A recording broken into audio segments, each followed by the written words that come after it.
So ఇక్కడ కింగ్స్బరీ hotel నుంచి నేను ఈరోజు ఇప్పుడు ఎయిర్పోర్ట్కి వెళ్తున్నాను. ఫ్రెండ్స్, మొత్తానికి బోర్డింగ్ పాసెస్ తీసుకున్నా. ఇక్కడ టైం ప్రకారం 4, కానీ నేను మొదలైన తర్వాత 3 గంటల ప్రయాణానికి మొత్తానికి ఫ్లైట్ ఎక్కేసాను. Same airlines company, same seat, కాకపోతే డిఫరెంట్ ఫ్లైట్. సో సక్సెస్ఫుల్గా వియెంటియన్ లావోస్లో ఎంటర్ అయిపోయాను. ఇక్కడ ట్యాక్సీ బుక్ చేసుకున్నాను. 1,50,000 రూపాయలు కట్టాను నేను ట్యాక్సీకి. 1,50,000 రూపాయలు కాదు, 1,50,000 కిప్లు కట్టాను. అంటే మన లెక్క ప్రకారం కేవలం 600 రూపాయలు. నోట్లు చూపిస్తే మీకు దిమ్మ తిరిగిపోతుంది. 1,00,000 రూపాయల 1,00,000 కిప్ల నోట్ కూడా ఉంది ఇక్కడ. Hi friends, this is RK and welcome to my world. నా ప్రపంచానికి స్వాగతం. ప్రస్తుతానికి నేను కొలంబోలోని కింగ్స్బరీ హోటల్లో ఉన్నాను. సో ఇక్కడ కింగ్స్బరీ హోటల్ నుంచి నేను ఈరోజు ఇప్పుడు ఎయిర్పోర్ట్కి వెళ్తున్నాను. ఈరోజు యాక్చువల్గా మార్నింగ్ మొత్తం ఎక్కడ తిరగడానికి కుదరలేదు, వర్షం అంతరాయం కలిగించింది. సో పోర్ట్ సిటీకి వెళ్దాం అనుకున్నాను, వెనకాలే ఉన్న port city. Unfortunately port city చూడడం కాలేదు. కాకపోతే నిన్న మీకు ఆల్రెడీ నేను కొలంబో సిటీ మొత్తాన్ని చూపించాను. ఓన్లీ సముద్రం దగ్గరికి మాత్రమే వెళ్ళలేదు. సో ఆల్రెడీ బీచ్ అంటే అందరికీ తెలిసిందే. కాకపోతే ఇప్పుడు లావోస్కి వెళ్తున్నాము. లావోస్ ఎలా ఉందనేది మీకు చూపిస్తాను. సో డైరెక్ట్లీ లావోస్కి ఫ్లైట్ లేదు. So I'm flying from Colombo to Thailand నుంచి Laos. So around 6.5 hours journey పడుతుంది. సో రేపు ఎర్లీ మార్నింగ్ నేను లావోస్కి రీచ్ అవుతున్నా. ఈరోజు నైట్ 11:15కి ఫ్లైట్ ఉంది. సో ఇప్పుడు నేను ఎయిర్పోర్ట్కి వెళ్తున్నాను. సో ఎయిర్పోర్ట్కి వెళ్ళిన తర్వాత ఇక్కడ ఎగ్జిట్ ప్రాసెస్ ఎలా ఉంది, థాయిలాండ్ మొన్నే ఆల్రెడీ వెళ్ళేసి వచ్చాము. ఆ తర్వాత థాయిలాండ్లో మనకి అక్కడ చేంజ్ ఓవర్ అయ్యి we have to go in to the next flight and then అక్కడ లావోస్లో ఎంట్రీ ప్రాసెస్ ఎలా ఉంది, అక్కడ హోటల్ చెక్ ఇన్ ప్రాసెస్ ఎలా ఉంది అనేది కూడా మీకు చూపిస్తాను. So keep watching. సో కొలంబోలో ట్యాక్సీ ఎక్కేసి కొలంబో ఎయిర్పోర్ట్ వైపు వెళ్తున్నా. ఇక్కడ నుంచి థాయిలాండ్ కానీ సువర్ణభూమి ఎయిర్పోర్ట్ కాకుండా బ్యాంకాక్లోనే ఇంకో సెకండ్ ఎయిర్పోర్ట్ ఉంది, దాంట్లో డాన్ మియాంగ్ అని. అక్కడి నుంచి లావోస్లోని వియెంటియన్ అనే సిటీలో ఉన్న లావోస్ కంట్రీకి వెళ్తున్నా. అది నా కంట్రీ నెంబర్ 38, 38వ దేశం.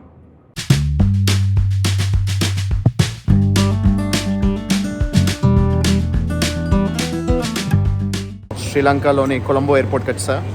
ఇక్కడ ఈ వెనకాల మనకి చెక్ ఇన్ కౌంటర్స్ కనిపిస్తున్నాయి కదా. సో ఇవన్నీ కూడా మన ఎయిర్లైన్స్ చెక్ ఇన్ కౌంటర్స్ రావడానికంటే ముందే సెక్యూరిటీ చెక్ అనేది బ్యాగ్ పైన గ్రీన్ కలర్ది ట్యాగ్ ఉంది కదా, security check, hand luggage and main luggage కూడా రెండు కూడా చెక్ చేశారు. దాని తర్వాతే ఇలా ఎయిర్లైన్స్ కౌంటర్కి పంపిస్తున్నారు. సో ఇలా చెక్కింగ్ అనేది ఫస్ట్ టైం చూస్తున్నా. ఫ్రెండ్స్, మొత్తానికి బోర్డింగ్ పాసెస్ తీసుకున్నా. సో ఇక్కడ నుంచి థాయిలాండ్ నుంచి మళ్ళీ లావోస్కి.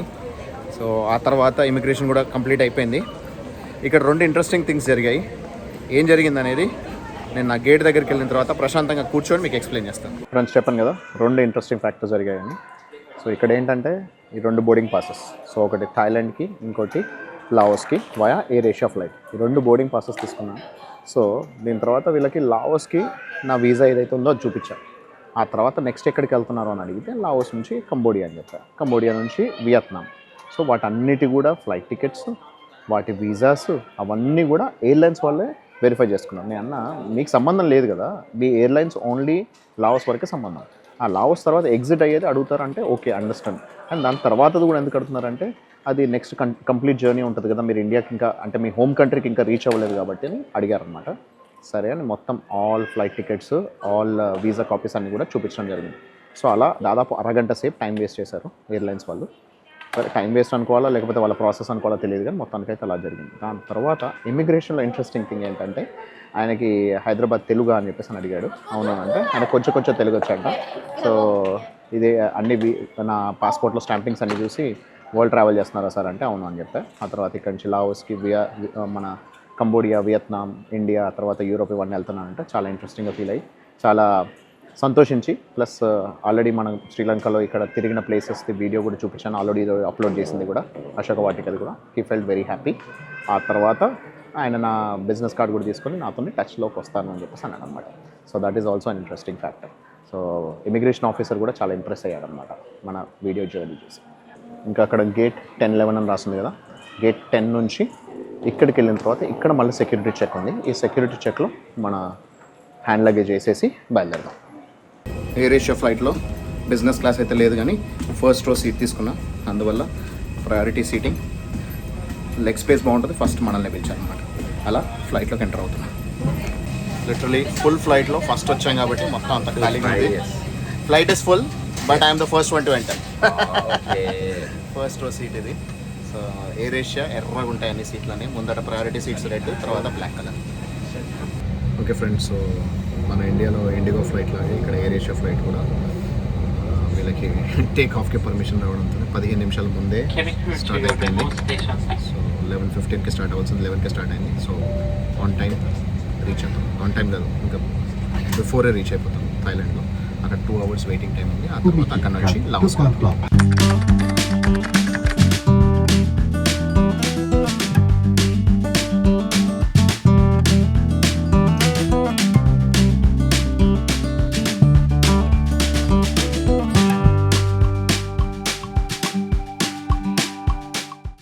ఇక్కడ టైం ప్రకారం 4, కానీ నేను మొదలైన తర్వాత 3 గంటల ప్రయాణానికి ఫైనలీ డాన్ మియాంగ్ ఇంటర్నేషనల్ ఎయిర్పోర్ట్లో దిగాను థాయిలాండ్లో. ఇక్కడ నుంచి మనము ఇమిగ్రేషన్ చెక్ చేసుకోవాల్సిన అవసరం లేదు, ఎందుకంటే నేను థాయిలాండ్ కంట్రీ లోపలికి వెళ్ళట్లేదు. So only flight change over కాబట్టి అటువైపు వెళ్తే సరిపోతుంది. చూద్దాం. అరైవల్స్ అండ్ ఇమిగ్రేషన్ మాత్రమే రాసింది ఇక్కడ. Baggage claim. So transfer section వైపు వెళ్ళాలి మనం. ఇంటర్నేషనల్ ఎయిర్పోర్ట్ ఎలా ఉందో చూడండి. మనం మొన్న సువర్ణభూమి ఇంటర్నేషనల్ ఎయిర్పోర్ట్ చూసుకున్నాం కదా థాయిలాండ్లో ఉన్నప్పుడు. ఇది డాన్ మియాంగ్. ఇది కూడా బ్యాంకాక్లో ఇంకో ఎయిర్పోర్ట్. ఫైనలీ మనకి visa and arrivals and transfer section separate కనబడుతుంది. మనం వెళ్ళాల్సింది ట్రాన్స్ఫర్స్ వైపు, ఎందుకంటే మనం కంట్రీ లోపలికి ఎంటర్ అవ్వట్లేదు. ఈ ఎయిర్పోర్ట్ కూడా చాలా పెద్దగానే ఉంది, చిన్నదేమో అనుకున్నా. ఎప్పుడైనా చూసారా ఆటోమేటిక్ రోబోటిక్ క్లీనర్? ఇక్కడ మనకి లెఫ్ట్ సైడ్లోనేమో ట్రాన్స్ఫర్స్ టు ఇంటర్నేషనల్ అని రాస్తుంది, రైట్ సైడ్లో ట్రాన్స్ఫర్ టు డొమెస్టిక్. సో మనం ఇంటర్నేషనల్ ట్రాన్స్ఫర్ కాబట్టి ఇటువైపు వెళ్ళాలి, లావోస్కి. నేను ఇప్పుడు ఏం తింటున్నా తెలుసా? Subway burger. ఆల్మోస్ట్ 15 years తర్వాత. నేను యూకేలో ఉన్నప్పుడు చాలా రెగ్యులర్గా తినేవాడిని. ఇప్పుడు థాయిలాండ్లో కదా అంత ఈజీగా మనకి వెజ్ అనేది దొరకదు. ఇక్కడ వెజిటేరియన్ అంటే ఇంకా ఆప్షన్ అంటే ఏముండదు, ఓన్లీ జస్ట్ మనకి మష్రూమ్ ఒకటి వేయించుకొని ఆ తర్వాత వెజీస్ వేసుకొని తీసుకున్నాను అనమాట. Okay, not bad. మొత్తానికైతే తినగలుగుతున్నాం దాదాపు 15 years తర్వాత. నేను యూకేలో దాదాపు 3 years ఉన్నా. అప్పుడు రెగ్యులర్గా తినేవాడిని, ఆ తర్వాత ఇప్పుడే. దీని తర్వాత మన గేట్ దగ్గరికి వెళ్ళిపోదాం. గేట్ దగ్గర నుంచి నెక్స్ట్ మన ఆన్వర్డ్ జర్నీ అనేది స్టార్ట్ అవుతుంది. ఇక్కడ గేట్ నెంబర్ 2 దగ్గరకు వచ్చాను. వియెంటియన్ ఇన్ లావోస్. సో లావోస్లోని వియెంటియన్ క్యాపిటల్ సిటీకి వెళ్ళబోతున్నాను. సో అక్కడికి వెళ్ళిన తర్వాత ఇమిగ్రేషన్ ప్రాసెస్ ఎలా ఉంది, అక్కడ ఎగ్జిట్ ఎలా అయింది అనేది అన్నీ చూసుకున్నాను. మొత్తానికి ఫ్లైట్ ఎక్కేసాను. Same airlines company, same seat, కాకపోతే డిఫరెంట్ ఫ్లైట్. సో ఇక్కడ నుంచి శ్రీలంక నుంచి థాయిలాండ్కి వచ్చాను. ఇప్పుడు థాయిలాండ్ నుంచి లావోస్కి వెళ్తున్నాం. వియెంటియన్ అనే capital city of Laos. So లావోస్కి వెళ్ళిన తర్వాత అక్కడ ఇమిగ్రేషన్ ప్రాసెస్ ఎలా ఉంది, అక్కడ మనం ఏం అడిగారు, అది ఎలా ఉంది అనేది, సిటీ ఎలా ఉందనేది చూపిస్తాం.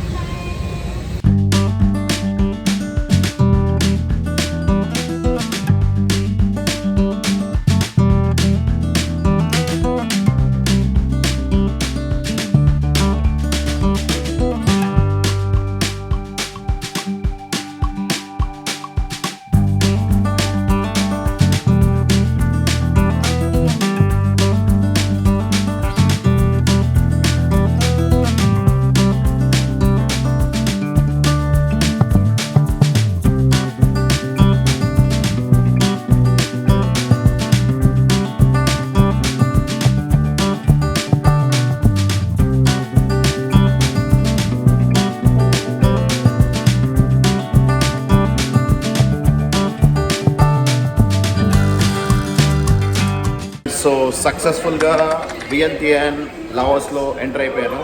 ఫ్లైట్ ఇప్పుడే దిగాను. This is my country number 38, 38వ దేశం. సో ఇప్పుడు ఇక్కడ ప్రస్తుతానికి మన ఇమిగ్రేషన్ ప్రాసెస్ ఎలా ఉందో చూపిస్తాను. దాని తర్వాత హోటల్కి వెళ్ళిన తర్వాత హోటల్ రూమ్ ఎలా ఉందన్నది చూసుకుందాం. ఈ ఫ్లైట్లోనే వచ్చాము. ఆల్రెడీ ఫస్ట్ బయటకు వచ్చేసాను. సో ఇమిగ్రేషన్ ప్రాసెస్ కూడా తొందరనే అయిపోతుందని ఎక్స్పెక్ట్ చేస్తున్నాను. లిటరలీ ఎయిర్పోర్ట్లో అయితే ఎవరు లేరు. మనకి ఒక ఆమె మాత్రం చూపిస్తుంది, వెల్కమ్ టు వియెంటియన్ క్యాపిటల్ అని రాసింది. తను మనకి డైరెక్షన్ చూపిస్తుంది, తను ఫాలో అయ్యి వెళ్ళిపోతాం. ఈ వీసా తీసుకుని వచ్చాను కాబట్టి ఏ ఒక్క క్వశ్చన్ అడగలేదు. 1 month వ్యాలిడిటీ తోటి ఎంట్రీ పర్మిషన్ ఇచ్చారు. కోర్స్ నేను ఉండేది ఓన్లీ 3 రోజులు మాత్రమే. ఆ తర్వాత ఇక్కడ నుంచి మనం కంబోడియాకి వెళ్ళబోతున్నాము. సో ఇక్కడ ఒకటే సెక్షన్ ఉంది, నెంబర్ 3. సో ఇక్కడ మన బ్యాగేజ్ ఆల్రెడీ వచ్చేసింది అనుకుంటున్నా. ఇక్కడ కలెక్ట్ చేసుకొని వెళ్ళిపోదాం. ఇక్కడ సిమ్ కార్డ్ తీసుకున్నా. 30 days 65 GB డేటా లిమిట్కి $10 ఛార్జ్ చేశారు. సో ఇక్కడ ఈ సిమ్ కార్డ్ తీసుకున్నా. ఇక్కడ లావో కిప్స్ అంటారు అనమాట. ఆ కీప్ ఎంత అనేది తెలిస్తే ఆశ్చర్యపోతారు. మన ₹1 252 కిప్ వస్తున్నాయి. నాకైతే దిమ్మ తిరిగిపోయింది. 252 అంట. అండ్ ఒక $1 ఇంకెంత వస్తుంది అనేది ఆలోచించాలి. సరే, దీని గురించి ఆ కరెన్సీ గురించి మనం హోటల్కి వెళ్ళిన తర్వాత మాట్లాడదాం. ఇక్కడ ట్యాక్సీ బుక్ చేసుకున్నాను. 150,000 కిప్, ₹150,000 కట్టాను నేను ట్యాక్సీకి. ₹150,000 కాదు, 150,000 కిప్లు కట్టాను. అంటే మన లెక్క ప్రకారం కేవలం ₹600. నోట్లు చూపిస్తే మీకు దిమ్మ తిరిగిపోతుంది. ₹1,00,000 కిప్ల నోట్ కూడా ఉంది ఇక్కడ. సో ఇక్కడ ట్యాక్సీ తీసేసుకున్న. మంచి ట్యాక్సీ డ్రైవర్ దొరికాడు, చాలా బాగా తీసాడు పిక్చర్స్. సో అతనితోనే వీలైతే సిటీ టూర్ ఈ లావోస్ మొత్తం చూడటానికి ట్రై చేస్తాను.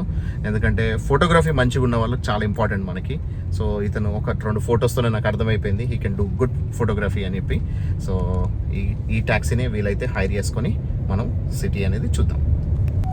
ఓకే ఫ్రెండ్స్, ఎయిర్పోర్ట్లోంచి బయటకు వచ్చేసి క్రౌన్ ప్లాజా వియెంటియన్కి వెళ్తున్నాము. ఇక్కడ ఆల్రెడీ ఒక హోటల్ కనిపిస్తుంది మనకి, సెయింట్ హోటల్ వటాయ్ ఎయిర్పోర్ట్ అని. Airport name Wattay airport.